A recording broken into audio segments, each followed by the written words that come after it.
And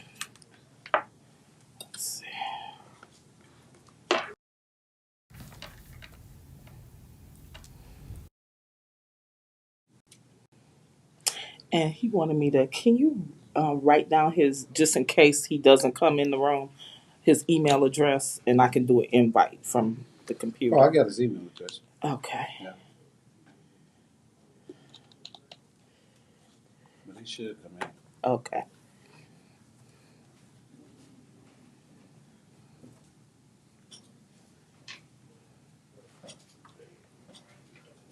Got that What's song his in my head. I What's was his thinking email? Chestnut. Hmm. Because he still got the same one for Oh, one. okay. But here, let me get it for You, Dave's email? Yeah. DRome7? You said D Rome Yeah. 7. Yes. He had Yahoo or Gmail?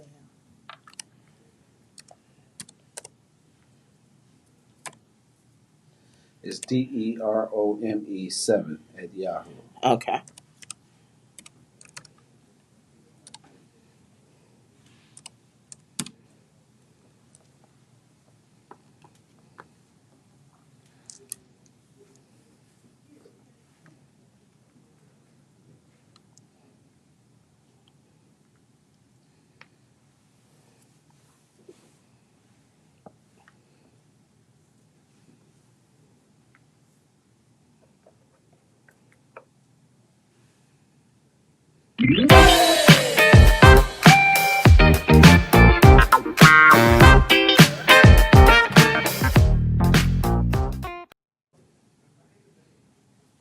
Okay, I'll let you know when you're back on. Okay, back on. All right. Welcome back. Back on the box. Live. Y'all missed that first few minutes. We talked about everybody. Mamas, daddy. Welcome to METV. And we are glad to be here. I am your host, Calvin T. Mann. The T is for timely, terrific, troublesome, and tantalizing. I had to throw that last one in there just for myself. Right? And our co-hostess with the mostest, Queen Heather Miller is in the building. And then our brother Dave should be in the room any minute. And it's on and popping. So our whole conversation today will be about technology. We switching it up.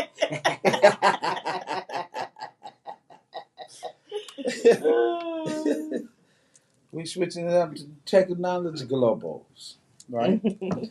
And so, Miss Heather, how are you today? I'm great, thank you. Man, that first half was so hot. We having an instant replay. Yeah, that was so hot. So, we're talking about preparing for the holidays, and we're glad you're here. And maybe I need to tell Dave to check his email, huh? Mm-hmm. Right. Well, while you're doing that, I will continue and just talk a little bit about our topic today. But of course, first, I want to thank our engineer, Monique, for being here with us and taking such good care of us and making sure that we make this show happen. Part 2, right? Groundhog Day. And our subject today being preparing for the holidays. And so I know, I'll just say this right quick. My son had an issue with the holiday music starting so early in November. He said that he didn't want to celebrate until it actually happened. So, and he didn't appreciate the Christmas music before Thanksgiving. So he was really annoyed by that whole process. He was annoyed by the snow and the cold coming before December, winter? December what, 21st? I think it's December 21st. It's the first day of the winter. Oh, man. Winter. Christmas just ain't Christmas without the one you love. New Year's just ain't New Year's. Well, if Dave was with us, I'm sure he would jump into that song. Oh yeah, Dave got them songs. Like I told you back, they was choir directing Crisis Choir, AD. The same ones y'all playing on 103.4 7. 100.3. 100.3, where they had a can, a stick, and they made music sound beautiful. One can, one stick, and a cymbal. That's right. That's right. So that's how we prepare for the holiday. Hurry up out there. Put your leaf shoe on. Run out there. Get you a cymbal, a rock, a stick, right? And you're going to make all the music for the choir. That's how they came up with the Scrooge. Like, that's how they came up with the movie for the Scrooge. It was like, bah humbug. We're going to make this movie called The Scrooge. And here's what we're going to do. We're going to have this man slide in on his belly, tiptoe into the house, snatch trees, Isn't that candy. the Grinch? Yeah, that's the Grinch. The Grinch. That's not Wow, you need some practice with your holiday movies. The Scrooge. You need a refresher. The Scrooge and the Grinch, they the same people. One just a cartoon, right? Imagine if the Scrooge was a cartoon. We're going to have him crawl in on his belly and snatch. Come here, little child. Anyway, how do you prepare, right, for Christmas, right? And what are your, hey, the conversation I really want to have, since we only, we didn't turn this thing into a whole nother segment. Who puts sugar in macaroni and cheese? Nobody I know. Oh, man, got a great one. Woo! Right, when you were diabetic, right? And remember, back in the day, it was called sugar diabetes, right? It was sugar diabetes. It wasn't diabetes A1 and diabetes A2. I didn't understand that. I'm sure you didn't understand that. I'm saying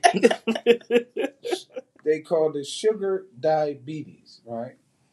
And what's crazy is somebody had to pay the hospital medical industry off for them to stop using the word sugar, right? Because since then, everybody got it. It's like diabetes is handed out everywhere, right? Oh, you knew? No, you are borderline diabetic. Well, I wonder why, right? But just to tell you, one day we had this family outing. We at the church, and I buy this pan from Capone because he make this great buffalo macaroni and cheese, right? So I buy this big old pan of buffalo macaroni and cheese. We come in, we set it. Now my family can cook, but on this particular day, it's macaroni and cheese and the buffalo mac. So of course you see macaroni and cheese, it's supposed to have the 7 layers and everything, right? So the first couple of people about to get the macaroni and cheese and sit down at the table. So I come in the door and I don't see nobody eating the macaroni and cheese. I'm like, what's wrong with this macaroni and cheese? Nobody's eating it, right? So I go back. The buffalo mac is disappearing by the minute. Man, this buffalo macaroni and cheese good. Bubs, you done bought it. My nickname was Bub. It's Bub, right? So you done bought this macaroni and cheese. It's good. Why y'all not eating this one, right? So then I scoop the other one out of courtesy, puts it on my plate. I hit this macaroni and cheese. It was like eating candy corn. It was so much sugar in the macaroni and cheese. I was like, what is going on? Well, here's what happened. Diabetics high sugar in macaroni and cheese. Did y'all know that? Mm. So I'll make the macaroni and cheese, but I'm gonna put some sugar in here just so I can have some sugar to say my thing. So, needless to say, that was to be quiet. But me, I don't know how to be quiet, so I went to cracking jokes, right? Well, cut it out, right? Because that's what I do. I come in, I sit down, I sit at the table, we go to Target, and then I go to snapping, right? That's what I've been doing since I was a little boy, right? We gonna snap on the food. We gonna snap on what pair of pants you got on. Like we snapping, and that is another moment in the Mann family setting. Family tradition. Yeah, oh yeah, I used to. That was my thing. I did a whole comedy tape at 14 on the whole family, and they played it at the family reunion, and it was a hit. My mama didn't know about it, so she had me erase it. I could have been Dave Chappelle before Dave Chappelle. You see what I'm saying? But that's another story. How about preparing for the holidays? So I got to unravel from the sugar macaroni and cheese. Oh man, it's the worst. Well, I mean, everybody's culture, their acceptable culture is different. So someone's acceptable culture has sweetened macaroni and cheese. No. It was really from the diabetes. There's no question. That's not what they normally make. They just call themselves hiding it. They thought they could hide it. You know what?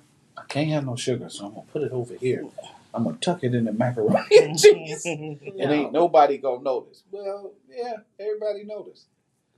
And it was hilarious. Like, why y'all not eating this? Because I'm loud. Why y'all not eating this macaroni and cheese? What's up?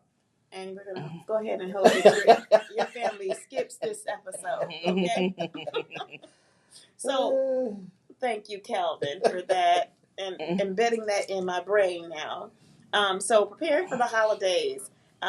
One of the ways that we prepare for a holiday, I was talking about earlier, non-traditional families and kind of what that means. And I was also asking for you all to keep your mind and your heart open to not put judgment on things like the sugar macaroni and cheese. That's a family tradition. So to remove the judgment, and when we talk about judgment, we're talking about the good, the bad, the right, or the wrong. So kind of suspending that judgment on what we're talking about today. So the first one is non-traditional families. And so a non-traditional family that we're talking about today is the family that you graft in and the way that you build your family unit. So we're talking about, I was using this example earlier because this is my situation in my family. I have a cousin that was really raised as a sister. So she's a part of when we do things about, our parents, or we do things as a family, and we're talking immediate family. She is also grafted in as immediate family. Even though her father was my uncle, she is and sees my mom and dad, although she calls them uncle, she still sees them as her parents. And so she's a part of, and she makes us also a part of a non-traditional family. The non-traditional family are the neighbors who you graft in. So we have neighbors who have been part of our family for the last 10 years since we moved next door to them. They had a history of, they lived in the neighborhood for a good 30 years before we even got there. So they are a part of our family. And so how you graft people in also helps to create a family unit, but also it's a non-traditional family unit. You think traditional family unit, mother, father, children. Even people who have extended generations in their household is a non-traditional family unit. That means your grandparents, maybe your great-grandparents all live together. Those are considered, some considered non-traditional family units. And you could also have, two moms or two dads in a household. So we're just talking about the thing that is that we use to, or the measure that we use to create family. And so again, not judging how that family unit comes together or how you're grafted together, but acknowledging that this is family. And so I think that's important for us to understand and to really look at and appreciate, because I don't think we give enough appreciation to who the ones that we are born into, the families that we're born into, and those that we choose to have a part of our lives. And I'm sure everybody has some level of situation where there are people who you grafted into, maybe it's a best friend, grafted into, and that now, you consider them family as much or more than whoever might be for you, flesh and blood. So I'm sure other people may have that experience. And so this is just to acknowledge that families come in a different type of unit. It's not necessarily a traditional unit. So when you say that, though, all right, when you say all that, while you was talking, I was thinking, good times anytime you been waiting, good times. That's what I started to sing, because you brought in the neighbors, the cat, the dog. You brought down Right, down and the that's street. true. Some Right. people have pets that are Right. grafted into their family. They get winter coats and they all take pictures at holidays. You got the cat in the same pajamas that everybody else is wearing. So then where is this family when we setting up all them lights on the crib, right? Where they at? They doing their own thing. Why they not over to help with the lights, right? Understand exactly what you're saying. We bring it all together because we have friends. Like so, like my family. Like I was telling you, like I can talk all day about my family. Like all my brothers and sisters have at least 100 friends, right? So because we have such a huge family, right? We are friends with hundreds of people, right? We treat people pretty good, so we're friends with hundreds and hundreds of people. But the one thing is like in our family, right? When the matriarchs moved on, like my uncle Elliot, he just passed away. So for the last 20 some years, every Christmas evening, everybody would go to his house, right? And it would be food everywhere. I'm talking from chitlins, which oh my God, will never eat again. Right? That was the last time I had a chitlin. I was 10. And I went to the hospital. That was it. Right? Then you talking pig feet, beef, cow tongue. I mean, he has everything, cakes, uh, everything. And my uncle was 89. Right? But him and his wife, they had food. They have food every Christmas, everywhere. So we pull up over there in Rosedale, go down, and it's music, it's family, and it bring the whole family. So family that don't normally come together, we would all come together, right? I'm talking about any kind of food you want was being made, from spaghetti, turkey, chicken, fish. I mean everything, and they take up the whole basement, and they have reserves. So she'd be cooking for days, and would have reserves. So when something run out, she'd throw in a little small pan down. People come through, eat, break bread. This is all day. That's a family tradition. Um, when people, right, like you see people and they're trying to, understand it. My thing is, when we have these things, we need to really be, you know, collaborating even more. Like we come together for family, let's collaborate even more. But something happens after Christmas, After the holidays. after the holiday. I go back to being Bubs, right? Be like, oh man, I ain't calling him. He don't call me. He can go back to being, silly. But more importantly, this is such a good time, right? And I think that's how do you prepare for that? Well, we start preparing for it. Sometimes, some of us we might have a drink. Some of us have eggnog. My mom's thing used to be Johnny Walker Red and eggnog. Now, Johnny Walker Red, if any of y'all know, is I don't know what the hell it is, but it's strong, right? It's an alcohol, right? And she would put it in the eggnog, and it would be like slippers. Here, have some of this eggnog, and you'd be out. So you don't remember back in the day. I don't know if you remember the Sandman, right? You had to go to bed before the Sandman show up. You got to go because the Sandman show up. You can't get your toy. Sandman show up. You're gonna put the sand in your face, so you can't get your toy. You ain't gonna be able to see.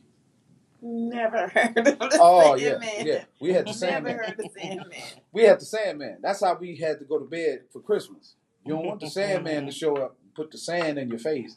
You won't be able to see your Christmas gift. Yeah, that's the bullshit. that's No, you had to do it before Santa Claus got there. Yeah, that's what I'm talking about. So you can't get your toys. So that's how they get you in the bed. I don't want the Sandman to come. You know the Sandman coming, right? Wow. No. Yeah, No. we caught the Sandman. So Christmas, get your toys. I buried the Sandman. My kids don't know who the hell the Sandman is. Like I never even talked. I left the Sandman back in the 70s, But again, how do you prepare? What is your favorite meal like for Christmas or Thanksgiving? What's your favorite meal? Well, my favorite meal would be one that I never ever got until last year, I think. So I always wanted to have barbecue for Thanksgiving and Christmas. Not turkey. I always wanted Well, barbecue. who did that, baby? This man I married. Man, made it happen. Yeah. Yeah. Oh, that's what I'm talking about. Yes, yes. So that's a new tradition. So, but my favorite, actually, I really love breakfast. Holiday breakfast was always exciting to me because just the people who are around you or the people you invite in, and it's just a way to kick off your day. And for breakfast for me it would be into brunch, so I need to have more time to have second helping. So to make sure everything digested properly, so I can have some more. But breakfast was always my favorite. But our traditional family holiday dinner always consisted of turkey. That was for Thanksgiving and Mm-hmm. Christmas. Cranberry sauce, which was my favorite. And cranberry sauce, and my favorite salad was marshmallow salad. So people know it as ambrosia, but the way my mom makes it, it was just delicious. So that was one of my favorites. So half of my plate would be marshmallow salad. We are big olive eaters, so we have olives, relish tray. Um, Other things that we have, okay, was mandatory macaroni and cheese, and the only person in my family that made macaroni and cheese was my auntie Barbara.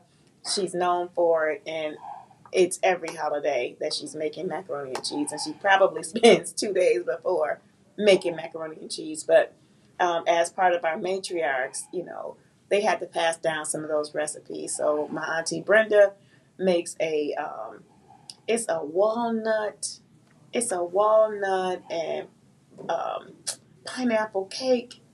It is it is delicious, and No, go ahead. It's to die for. I wasn't going to say that, but it is delicious. But so a couple of years ago, so we have the old heads in our family. So that's your aunts and your uncles, and let's start getting into the greats, right? We had to be the mantle had to be passed down to this next generation. So we're responsible for making sure a lot of those things happen. Auntie Barbara still does the macaroni and cheese. Auntie Brenda still has to do that cake, and they have to do that cake until the time that they're no longer able to do those things. The cake and macaroni and cheese is essential. My mom makes a tomato and cucumber salad, mandatory. So that's kind of what the old heads do. So what we have bringing in now, we have some vegetarians in our family now. So those vegetarians bring in new dishes, and a lot of the old heads kind of look at it a little bit strange, like what's that? Well, I'll give it a try. So we have more and more vegetarians that are joining our family every year. So that's a big new thing. So it's seafood. It's lots of vegetables, and lots of vegetables cooked in ways that most people don't acknowledge Yeah, yet. well, around a lot of food during the holiday, you need to say like, like you want some of this? No, no, I'm vegan. Cause my brother made listen. So cream. My brother Curtis, he loves chitlins, literally. Like so, the chitlins got too expensive, so he stopped making them. But a couple of years ago, he made chitlins with red hot sausages. Now I know y'all ain't never seen that, but to see it, it is amazing. It is the most horrible looking collection of food you ever wanted to see, right? And I'm talking about they smashed it. He was like, "Yeah, you like that, don't you, babe?" I was like, "I ain't eating that."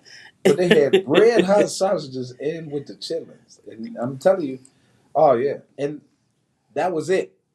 He said the chitlins got too expensive, so he had to let them go, and so he hasn't made any in a couple of years. Expensive. Expensive, yeah, Wow. chitlins. Yeah, of course. If you love it, they're gonna raise the price on it. You know that. Right. That's what they did to smoked turkey for sure. Yeah. So you got to let them go. Let them go. Let them have the chitlins. Let them sit there. But the things that we make right now around Christmas, because we're such creative people, For sure. right? So all my brothers and sisters cook, everybody. But my brother Carl, he'll make something you've never seen, and it'll be good. It might have two toes, one eye, a half a shoe, right? But he gonna put it together. And so they like master making goulashes, right?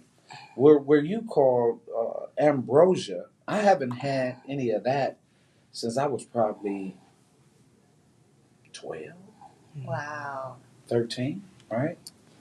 So when you say ambrosia, I was like, oh, marshmallows, coconut. No coconut. Well, this would have coconut I in mean, it. I Fruit, understand that that's true.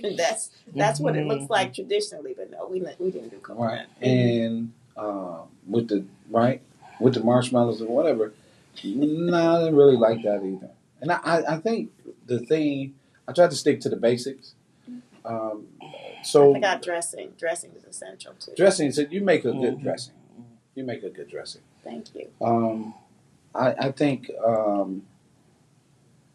I think this, getting ready for this holiday, I'm doing stuffed boneless chicken thighs with feta. I'm Spinach? barbecuing. I can put some spinach in that for you. Feta, right, with the little things, and so I'm gonna do a bunch of them, right? Because I know at some point the kids they already like, what you making? What you doing for breakfast? So that's one, and make you some baby backs. This is a rib eating woman. You hear me? And beans. Some pita beans. This is a rib And bean eating eating. soldier. You hear me? We done been the top rib joints in the state, and she still not happy. Anyway, Right. I think that's what for the holiday. I think that's what I'm gonna do. I don't know if I'm gonna let them marinate. I went by the meat market to see the one meat market didn't really have. They didn't have them. It was like you got to buy them in the package. I was like, no, I'm looking for fresh, not in the package, fresh chicken. So I'm gonna have to find that. Go to the deli. I seen a deli in Dearborn. I'm gonna run by there see what they got. So this is the kind of show that happens when people don't eat first. You You know, know, we talked a lot about that's food. what the holiday is about. The holiday is not about food. It is It's most an definitely. asset to it. It's not about the food. It It's is about bringing the the family together, fellowship. It is about bringing people having some together. grub. If you ain't got no grub, what's up? What you coming over here for? Ain't no grub. Oh, I just stopped by to say hi. That's a brief visit. But that is part of our culture. We gather around food. Whether that holiday is a family reunion, whether that holiday is a birthday, it is we do fellowship around food. We fellowship around food even with our meetings. So when you're trying to come together to make decisions or choices, it's important to have food there because it brings that sense of fellowship. It brings that sense of being together. And so you have to be mindful too, though, of the types of food that you have to make sure that everybody has everybody's appetite, everybody's eating preference, and even their food aversions are that you make sure you take that into account. Some people don't eat onions. I'm a vegan. That's my move. So when I see something I ain't supposed to eat, be like, Calvin, you want something? No, I'm a vegan. And then you turn around and eat some ham, honey baked ham. Not there. Look at what is that? Oh yeah, I made this. Did you know that the eyeball was still in there? You know what I mean? Like, what is that? Oh, this came from Swahili. My cousin gave me this recipe. What's it called? Pebbles and Bam Bam. Issues. All right, so I want to get to these last couple of points because I know we're running out of time. I do want to talk about preparing for the holidays when it doesn't seem so happy. And so I want people to be able to just have a few tools to help navigate this time. For everybody, it's not such a joyous time. We have a lot of people who we lost over these last couple of years, and trying to celebrate and be jolly without them is very heavy for a lot of us. So just to be able to help you with a couple of tools, especially, trying to celebrate the holidays when you're grieving the losses of people who you love. So I want to just touch a little bit on that and talk about the mindset that we have to have and some things to remember. So I'm going to start with the things to remember.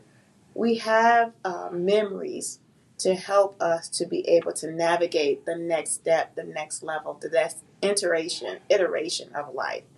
And so what we do is we have those memories to help us to remember. And a lot of us, for some, it's the good things that we remember. And so you want to start to look at through the lens of gratitude, being grateful for having that person in your life, for having that time together, and not focus as much on them not being there because they are actually there with you whenever your memories are reestablished. We were divinely designed to have those memories, to have those people who come to us, are with us within that memory. They also come to us because our minds are such that you can feel the joy that you spent with that person. You can feel the happy moments. You can look at pictures and remember some of the circumstances around it and what made that person so important to you and made that person such a person to remember. So that's when we hold on to those things. That's when we lean into those things. And we lean into that with the mindset of being grateful for having lived a life with them. And so that's one of the first things that should be one of our go-tos, that we remember the good things, remember how it made us feel to have that person in our lives. That's a real excellent strategy to use during the holiday. Another strategy that you can use is to honor that person, set a seat at the table for that person, honor them that way, and keep them grafted into your family. In my family, in my household, we do an ancestor altar.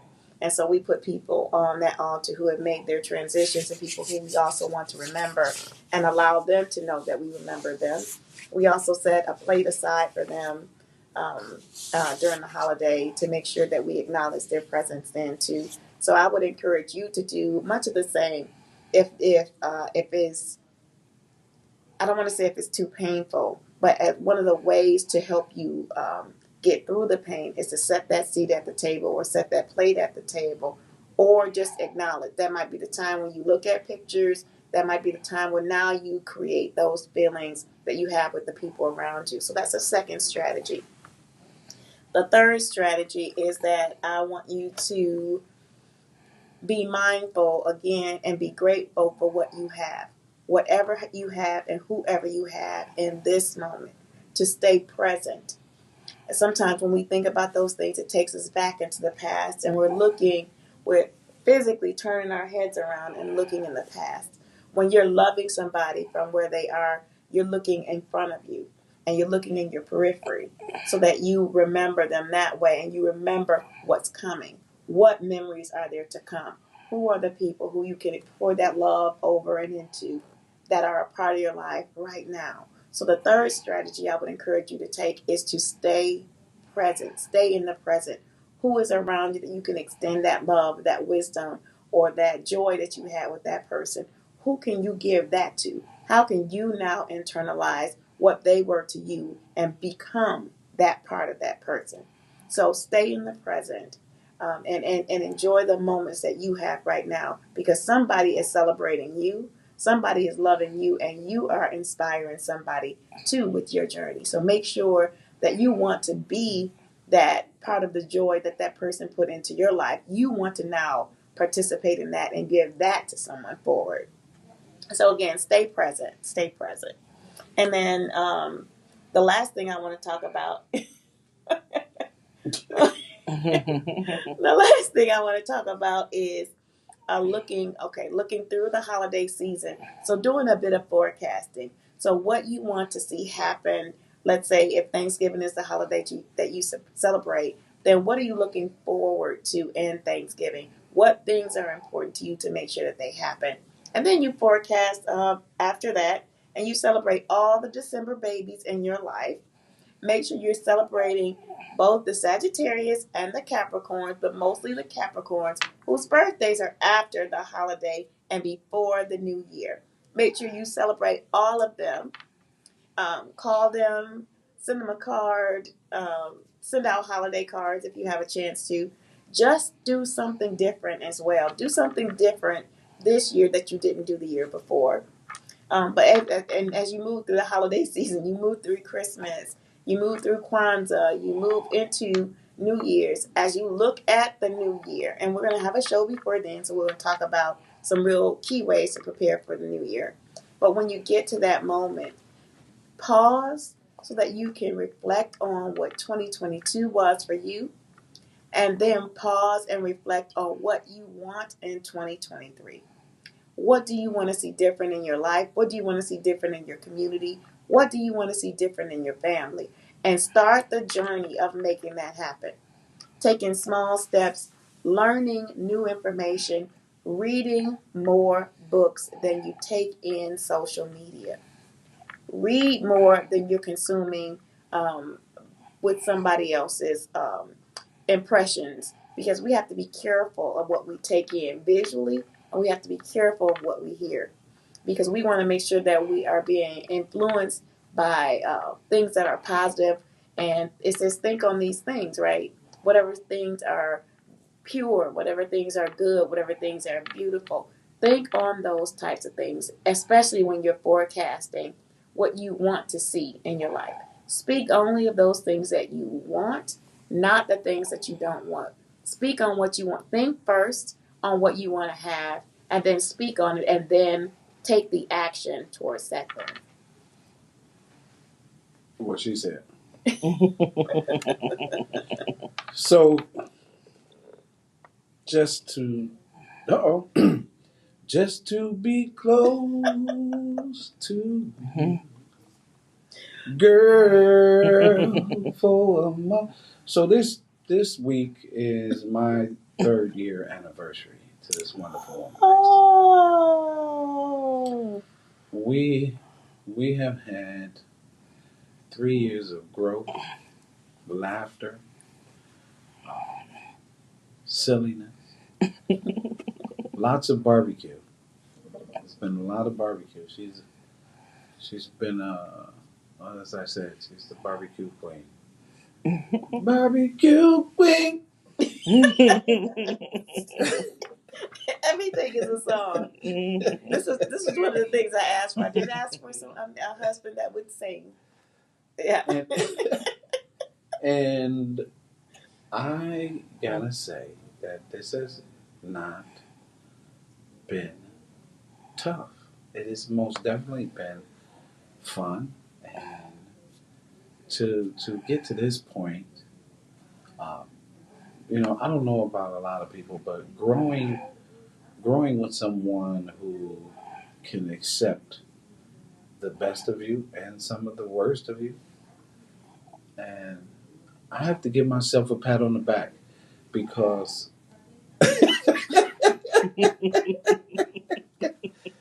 I did it. Girl, let me tell you, woman, I did it. Right? 3 years. Y'all have no idea. No. But it's been amazing. I love you. And I look forward to, we just did FOR. I'm looking forward to the E and forever. And I got to tell you, I can't be more proud to say we made it. Looks like we made it. Thank you, honey. I love you too.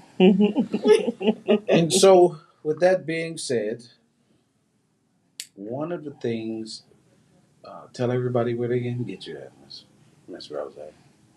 You can reach me at Your Inspired Journey.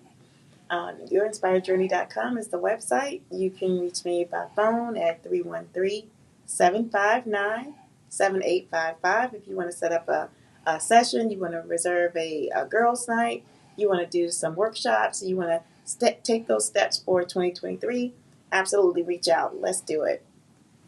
Awesome. So, again, it's amazing how we come to these points in these segments and we laugh. Today was all kind of technical issues and everything, and we got through it, right? We laughed. We almost shed a few tears.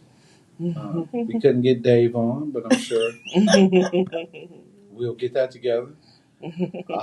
But I just got to tell you, the last message that I tell you, put your family first. Enjoy this holiday season, right?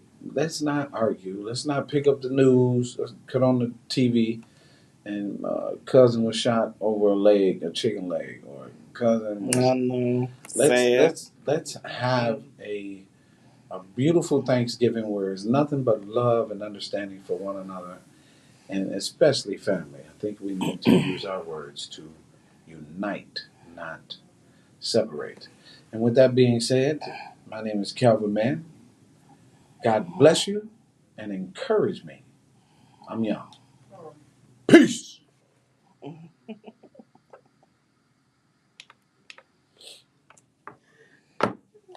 goodness. It's been a long time since I met you.